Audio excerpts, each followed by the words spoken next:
Bonjour, bonjour famille, bonjour. Alors aujourd'hui, j'ai intitulé ce direct à vos souhaits. J'ai intitulé ce direct à vos souhaits pour m'interroger sur certaines choses et aussi partager d'autres choses avec vous, vous qui me suivez. Camarades, bien le bonjour chez vous. D'ailleurs, je vous souhaite le meilleur en ce week-end et bon repos chez vous. C'est avec beaucoup de questionnements que je me pose cette question et ce problème que je vais partager avec vous. J'ai toujours été en arrière-plan, demandant à un de mes camarades de lutte, All Black Modo, de lui dire, écoute, je trouve que tu es trop fort avec les partis de notre camp, c'est-à-dire EDS, FPI, je passe. Mais aujourd'hui, je finis par dire qu'il n'a pas tort de secouer le cocotier. Camarades, ce dont je vais vous parler est quelque chose que peut-être vous savez déjà. La dernière fois, je vous avais parlé du métaphysique, du jeu incompréhensible des hommes politiques vis-à-vis de leur grief contre l'atmosphère politique en Côte d'Ivoire actuelle et la nouvelle réalité. Et je vous avais expliqué que tout combat est certes multiforme et multistratégique. Mais pour qu'un combat prenne forme, il faut que toutes les entités qui participent à ce combat-là soient au même niveau, soit d'information, soit de stratégie, même si elle est multiforme. Et je vous avais parlé de la phase métaphysique, pardon, de la phase spirituelle, métaphysique et physique. J'ai mis les soldats des hommes politiques au volet métaphysique parce qu'ils font une démarche que nous ne comprenons pas. Ben, hier, j'étais à une émission télé sur Afrique Média où il y avait des représentants de plusieurs partis politiques. Et parmi eux, celui du PDCI-RDA, le camarade Ngouran, qui m'a expliqué de comprendre un peu que, étant donné que cette guerre était sur tous les plans, sur toutes les stratégies, en tant que parti politique, au nom du PDCI, les Ivoiriens devraient comprendre une chose, et cette chose c'était que les partis politiques déposent leur candidature en procédure stratégique. Et il a expliqué que ils ont déposé leur candidature en procédure stratégique en attendant que la CEI invalide la candidature de M. Ouattara. J'ai dit que je prenais acte. Et je vous fais part de ça également. Bonjour, ancien Topa. Alors, selon le camarade du PDCI, M. Ngora, ce dépôt de candidature des partis politiques suit une logique d'une procédure stratégique. Et que cette procédure, dans leur magie, devait aboutir au fait que le Conseil constitutionnel invalide la candidature de Ouattara. Alors que vous et moi savons que tous les membres du Conseil constitutionnel sont des militants RDR avérés. Mais bon, toute stratégie est bonne à prendre, je pense. Moi, je suis de la stratégie physique. Aujourd'hui, avec la FCCD et leur président, M. Adama Ouattara, qui lui parle de révolution, je suis moi adepte de ce genre de stratégie-là. C'est une stratégie palpable, visible. Une stratégie qu'on peut comprendre. Mais c'est une stratégie métaphysique. Bon, c'est une stratégie politique, j'observe, et les Ivoiriens vont juger au moment opportun. Donc, merci encore au camarade Ngora de m'avoir informé. Et moi, j'informe les Ivoiriens pour leur dire que le fait qu'ils aient déposé leur candidature est, selon eux, une procédure stratégique. Donc, comme les anglophones disent, wait and see. Nous attendons et nous regardons. Mais néanmoins, nous, c'est une société lambda. N'allons pas croiser les bras parce qu'ils ont leur stratégie. Nous aussi, nous avons notre stratégie. Et nous allons appliquer notre stratégie. Notre stratégie, c'est ce que je vous ai expliqué les jours passés. Et nous allons continuer de le faire jusqu'au départ de Ouattara. On dit trop de viande ne gâte pas la sauce. On espère que les partis politiques et leur stratégie ne vont pas nous débouter demain. Pourquoi je vous explique ça? Je vais vous faire écouter quelque chose. Camarades, c'est difficile lorsque tu n'es pas sorcier. C'est difficile lorsque tu n'es pas ouin. C'est difficile lorsque tu es initié dans quelque chose. Pour le moment, peut-être que nous ne sommes pas initiés. Donc, on ne comprend pas ce langage métaphysique. Magie, on ne comprend pas. Je vais vous faire écouter quelque chose ici. Regardez ça. Et je vais vous dire l'intention de ma vidéo. Voilà. Je vais vous faire écouter ça. On va tous écouter ensemble. Regardez. Vous allez écouter bien avec moi. Hein? Écoutez très bien. Restons en Côte d'Ivoire. Laurent Gbagbo souhaite rentrer au pays. L'ancien président est actuellement en liberté conditionnelle en Belgique où il a effectué hier une demande de passeport ordinaire et d'un laissez-passer auprès de l'ambassade de Côte d'Ivoire à Bruxelles. Maître Abiba Touri, bonsoir. Bonsoir. Vous êtes l'avocate de Laurent Gbagbo. Tout à l'heure, le porte-parole du gouvernement ivoirien a indiqué que la demande de l'ancien président était en cours de traitement. Êtes-vous satisfaite? Oui, bien sûr, on ne peut que saluer cela, puisque la demande sollicitée par le président Laurent Gbagbo est une demande, j'allais dire, au regard d'un citoyen ivoirien qui demande à rentrer chez lui. Dans votre communiqué publié hier, vous disiez le président Laurent Gbagbo compte sur la bonne volonté ivoirienne pour lui permettre de retourner dans son pays. Est-ce à dire que les autorités de Côte d'Ivoire font preuve de mauvaise volonté au sujet de l'ancien président?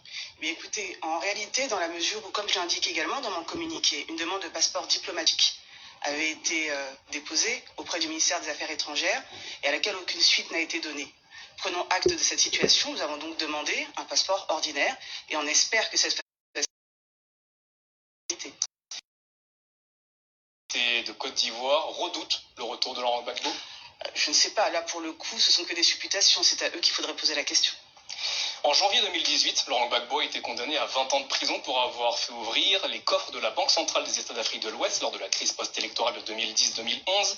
Le retour de Laurent Gbagbo comporte pour lui un risque judiciaire. Y est-il préparé? Alors, écoutez, je suis assez... Déjà, le fait que vous manifestiez une quelconque inquiétude en ce qui concerne le président Laurent Gbagbo est assez intéressant. Mais vous savez, cette condamnation est une arlésienne en ce qui nous concerne, puisque d'un point de vue strictement juridique et procédural, nous n'avons jamais été informés d'une quelconque procédure et encore moins d'une quelconque condamnation. Pourtant, il a bien été condamné par la justice ivoirienne.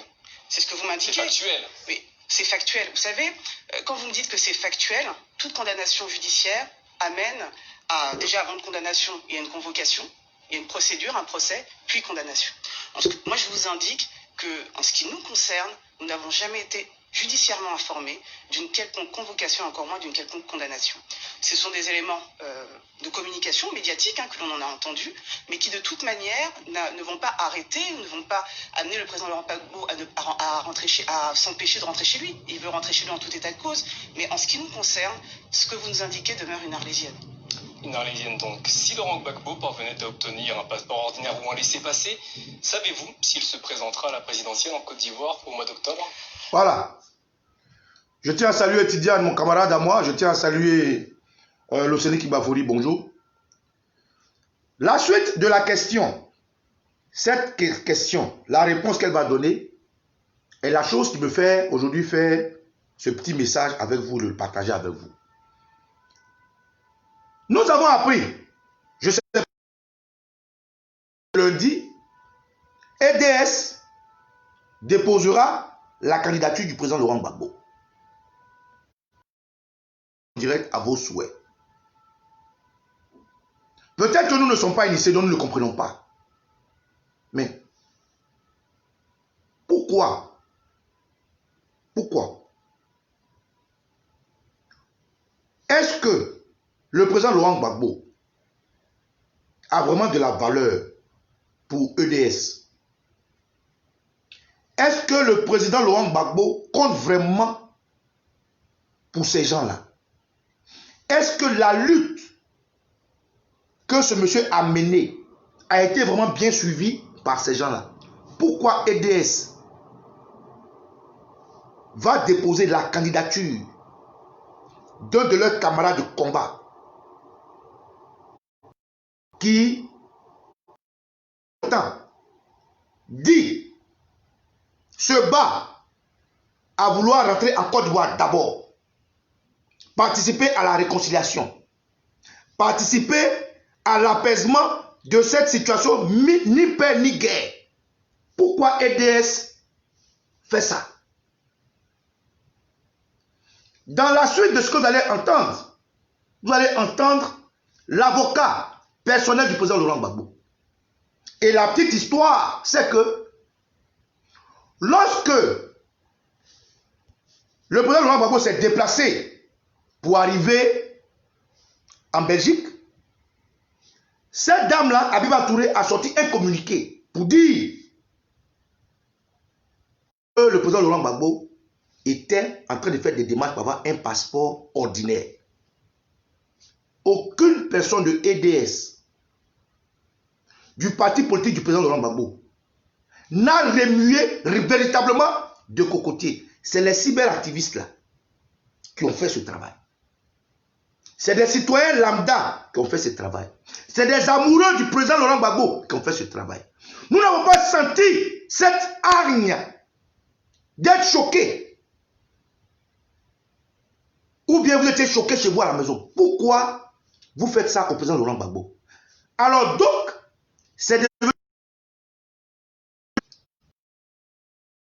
des partis dont les leaders sont dehors et de déposer leur candidature pour contribuer à ce combat dans lequel nous sommes tous. EDS aussi décide, sous plusieurs camarades de lutte qu'ils ont dehors, libres, qui pouvaient mettre en avant, ils décident d'aller prendre un monsieur qui lui-même se bat, se débat pour rentrer en Côte d'Ivoire. Un monsieur qui a beaucoup de choses, des étapes à franchir avant même de s'affirmer dans quoi que ce soit. Un monsieur dont le parti politique a été arraché par un autre monsieur, Afin Guessan. Pourquoi EDS fait ça? Ah, donc, EDS a abandonné le parti du président Laurent Gbagbo de la main de Afin Guessan. Donc, Afin Guessan va gagner ce combat. Afin Guessan va garder le RP du président Laurent Gbagbo. Et EDS va présenter le président Laurent Gbagbo à part. Ça veut dire ça, c'est ça? Mais pourquoi vous faites ça? Écoutez maintenant la suite. Pour que vous compreniez mieux dans le sens où je vais. Écoutez bien cette avocate-là. Qu'est-ce qu'elle dit aux journalistes? Vous savez, je comprends, cette question est parfaitement... Voilà, écoutez bien la réponse qu'elle donne aux journalistes. Le journaliste lui demande, est-ce que le président Laurent Gbagbo sera candidat? Et elle répond ceci, regardez. Pertinente. Cependant, l'actualité politique ne doit pas nous dispenser d'un minimum de décence. L'actualité politique ne doit pas nous dispenser d'un minimum de décence. L'avocat personnel du président Laurent Gbagbo dit ceci aux journalistes qui lui posent la question de savoir est-ce que le président Laurent Gbagbo est partant pour les élections? La dame répond pour dire l'actualité politique ne doit pas nous dispenser d'un minimum de décence. Mais c'est un manque de lecture politique. Donc EDS, qui n'a pas remué le cocotier lorsqu'on a dit que M. Ouattara obligeait le président Laurent Gbagbo à être un apatride. EDS, qui n'a pas mis ses soldats en rang de bataille lorsqu'on leur a dit que le certificat de nationalité du président Laurent Gbagbo, pardon, le casier judiciaire du président Laurent Gbagbo a été sali. EDS, qui n'a pas remué ciel et terre pour que le monde entende que ça fredonne comme un éléphant qui barille, que le président Laurent Gbagbo est en train de souffrir du fait qu'on lui a laissé dehors. À notre grande surprise, EDS, comme c'est devenu effet de mode, se lève, va déposer la candidature du président Laurent Gbagbo. Et mieux, ils disent qu'ils ont déjà récolté 5 millions ou 50 millions pour accompagner ça. Mais pourquoi? En fait, c'est quoi? C'est quoi le problème en fait? Écoutez ça, camarade. Dans Laurent Gbagbo, on parle d'un homme qui a été privé de sa liberté pendant près de 10 ans. Quelqu'un qui n'a pas pu enterrer sa mère, qui n'a pas pu voir et enterrer ses très proches collaborateurs, pour ne pas dire ses amis et frères. Sa principale préoccupation aujourd'hui, c'est de pouvoir rentrer chez lui. La politique ne doit pas dispenser d'un minimum d'humanité et d'humanisme. Merci. Merci, Mme Abiba. La principale préoccupation du président Laurent Gbagbo, la principale préoccupation du président Laurent Gbagbo, elle est son avocat personnel, c'est-à-dire elle le voit matin, midi, soir. La principale préoccupation du président Laurent Gbagbo est de rentrer chez lui. C'est sa principale préoccupation. Un homme qui a été séparé de son pays pendant près de 10 années. Lui, le président Laurent Gbagbo, sa principale préoccupation, c'est de rentrer d'abord chez lui. Aller faire son deuil aux côtés de sa mère. Aller faire son deuil aux côtés de ses camarades de combat qu'il a perdus. Aller faire son deuil sur beaucoup de choses. Alors vous, à vos souhaits. À vos souhaits. Ah donc, ce que les gens disent, c'est vrai alors. Donc, ce que les gens disent de vous là, c'est vrai. Quelle est cette lecture politique qui enlève l'essence de l'humanisme à un homme? Quelle est cette stratégie que parmi vous, vous avez la première dame Simone Veil Gbagbo dehors? Mais oui, Madame Gbagbo est dehors. Même si elle est en liberté provisoire, elle est encore avec vous. Pourquoi vous ne la choisissez pas? Mais toi-même, pourquoi tu ne te portes pas candidat de EDS? Tous les autres partis politiques confinés dans le EDS, pourquoi vous ne choisissez pas quelqu'un pour le mettre là-bas? Et puis, ensemble, aider à ce que le président Laurent Gbagbo rentre. Mais c'est lui qui est en prison là. C'est lui qu'on n'a même pas donné une pièce d'identité. Celui qu'ils ont retiré sur la liste électorale. En fait, c'est quoi vous cherchez? Vous savez pertinemment que la CEI va refuser. Donc vous voulez demain prendre ça comme alibi pour appeler les jeunes. En fait, c'est ce que vous cherchez. Non, ce n'est pas bon. Ce n'est pas bon. Camarades, voilà ce que je voulais partager avec vous. J'ai intitulé ce direct à vos souhaits pour partager cette manière d'amener la Côte d'Ivoire dans une métaphysique politique. Pour partager cette manière de faire la politique magie. Parce qu'il faut vraiment de la magie pour que le président Laurent Gbagbo, avec tous ces problèmes qu'il a là, qui lui a un seul problème, de rentrer chez lui, après 10 années hors de la Côte d'Ivoire, qui n'arrive même pas encore à avoir son passeport, dont le nom a été retiré sur la liste électorale, qui a eu un casier judiciaire sali. C'est celui-là, vous allez déposer à la CEI, et quand ils vont invalider sa candidature, vous allez profiter de ça pour créer ce que vous voulez créer. Mais pourquoi est-ce que vous le mettez là? Pour que ça ait une suite logique. Ne mettez pas la Côte d'Ivoire en rang maintenant. Pour que ça ait une suite logique. Alors camarades, moi aussi Papa Nicolo, citoyen ivoirien lambda, je suis avec tous ces Ivoiriens là qui disent en avant, allons-y. Je suis avec tous ces Ivoiriens qui disent il ne faut pas que Ouattara soit candidat. Il ne faut même pas que Ouattara reste. Le départ de Ouattara, c'est ça qui nous intéresse. Je suis avec tous ces Ivoiriens qui disent il faut des choses palpables, des choses physiques, des choses qu'on voit, et non de la politique à vos souhaits. Et non la politique magie. Et non des stratégies incompréhensibles. Voilà ce que je voulais partager avec vous. Réfléchissez. Et je tiens à dire aux partis politiques, cette plateforme EDS, que c'est maladroit, vous aussi, c'est très maladroit de votre part. Sur ce, chaque Ivoirien doit poser le pas pour que la Côte d'Ivoire sorte de l'ornière. Camarades, que les dieux d'Afrique surveillent la Côte d'Ivoire et que ces dieux d'Afrique nous protègent. Que Dieu soit avec nous. Ciao, ciao. Yako,